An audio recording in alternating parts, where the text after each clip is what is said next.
Hi everyone, Linda here. So this is another journaling tip for you.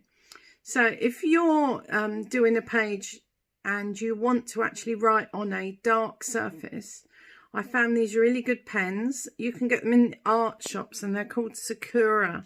You can actually get a white one. I'll show you. I don't know if you can read the writing.